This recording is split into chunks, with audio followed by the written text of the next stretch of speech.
자, 중앙. 오케이.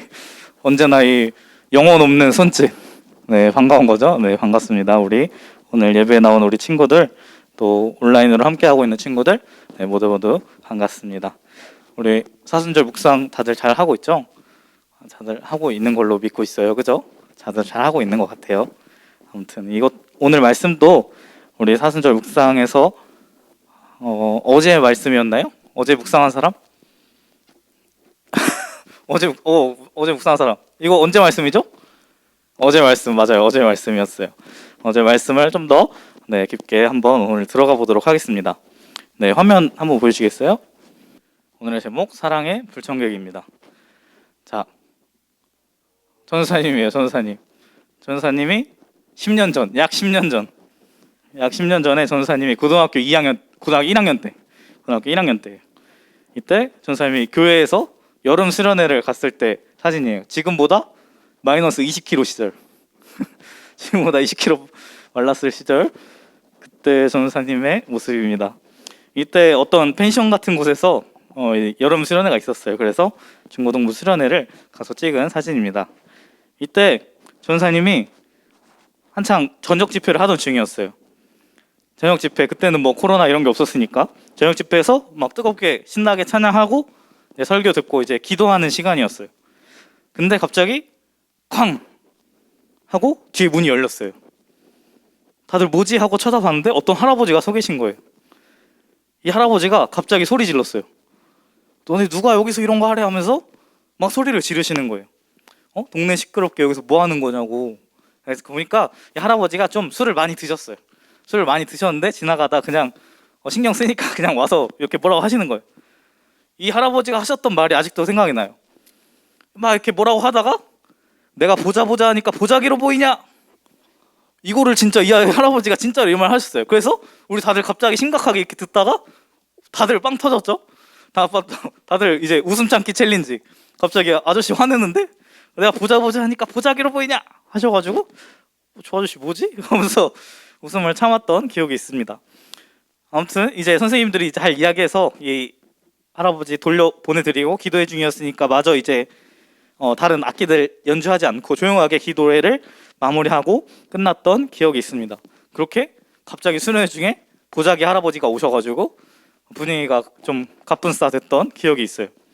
이렇게 보자기 할아버지처럼 부르지도 않았는데 와서 가뿐싸 뭔지 알죠?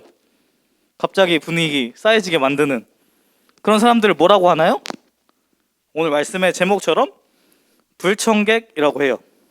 자, 불청객이라는 단어를 이 국어사전에서 찾아보면 이 한자로 이루어진 단어죠. 이 한자 혹시 아는 사람? 무슨 불? 청은? 오, 들청. 객은? 손님객, 맞아요. 그러면 뭐죠? 부르지 않았는데 온 손님. 오라고 청하지도 않았는데 스스로 찾아온 손님을 불청객이라고 해요. 부르지도 않았는데 손님이 왔다.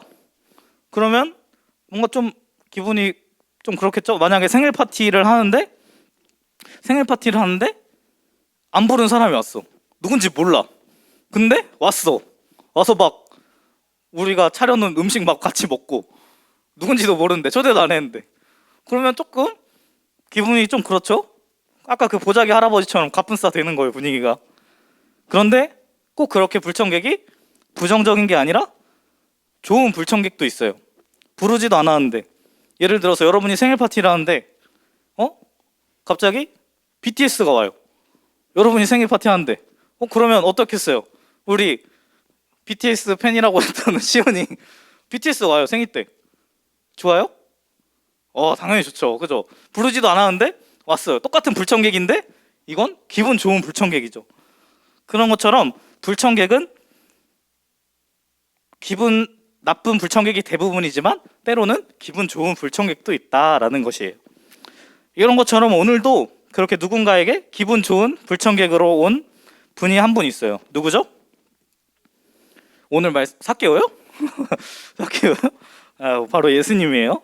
자, 오늘 말씀에 예수님이랑 또 누가 나오죠? 네, 삭개오가 나와요. 삭개오 다들 들어봤죠?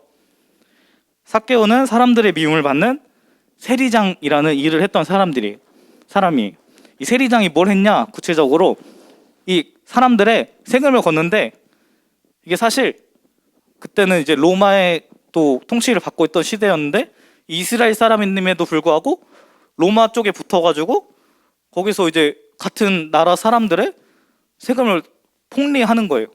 그래서 이 세리장은 자기 주머니만 이렇게 채우는. 그래서 사람들이 좋아하겠어요? 싫어하겠어요? 당연히 싫어하죠. 예를 들어서 우리나라 일제강점기로 치면 매국노 같은 그런 사람이었어요. 그런 삭개오였어요. 그런 삭개오에게 오늘 말씀에 예수님께서는 삭개오를 부르시고 내려오라 라고 하셨어요. 그리고 내가 오늘 내 집에 유하여야겠다. 내가 오늘 삭개오 너희 집에서 밥도 먹고 잠도 자고 다 할 거야 예수님께서 그렇게 한 거예요. 요즘 말로 하면 야 삭개오야, 나 너네 집 갈 건데 너도 올래? 나 너네 집에 가서 밥 먹을 건데 너도 올래? 약간 이런 느낌인 거예요. 불청객도 정도가 있는데 이거는 부르지도 않는데 와서 나를 초대하고 반대가 된 경우죠.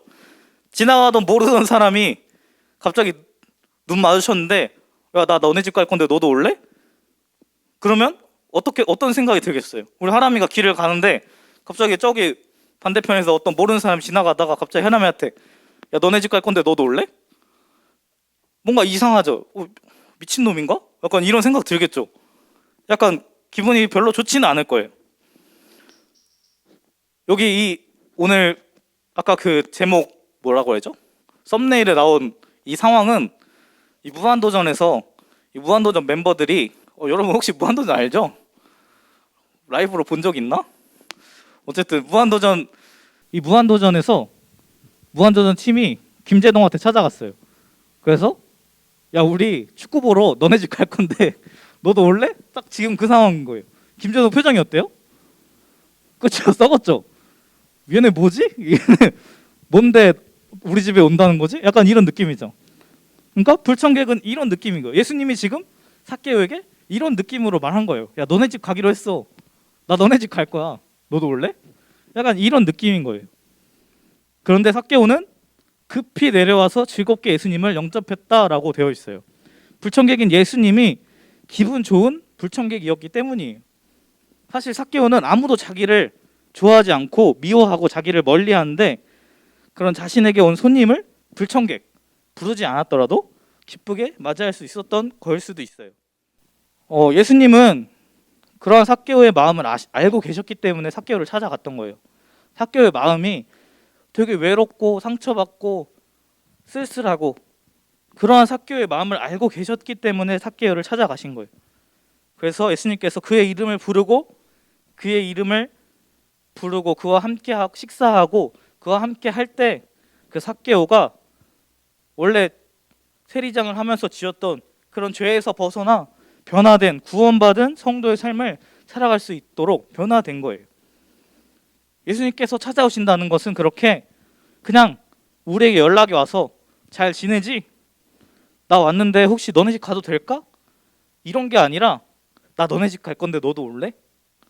예수님께서는 오늘 이렇게 우리에게 찾아와 주신다는 것이, 우리가 가끔 마음이 연약해져서 우리가 죄를 막 짓고 그 죄 가운데 무너지고 넘어지고 쓰러져서 우리의 죄 때문에 예수님을 피해 숨을 때가 있어요. 예수님, 나 오늘 예배 못 갈 것 같아요. 나 죄를 너무 많이 지었어요. 나 예배 가면 예수님 나 안 좋아할 것 같아요. 이러한 기분이 들 때가 있어요. 그럴 때 우리가 피해서 숨어 있을 때 예수님은 그런 숨어 있는 우리에게 찾아와 주시고 그러한 우리의 죄를 보지 않으시고 우리의 이름을 불러주시고 사랑으로 우리를 안아주시는 분이세요. 그렇게 예수님께서는 우리가 부르시지 않아도 우리를 찾아와 주시는 불청객 같은 분이세요. 그렇지만 사랑으로 찾아오시는 불청객이세요. 사랑으로 찾아오셔서 우리의 마음을 만져주시는 사랑의 불청객이라는 것이, 우리가 부모님한테 잘못하면 어떡하죠? 내가 만약에 부모님 잘못한 게 있어, 찔리는 게 있어.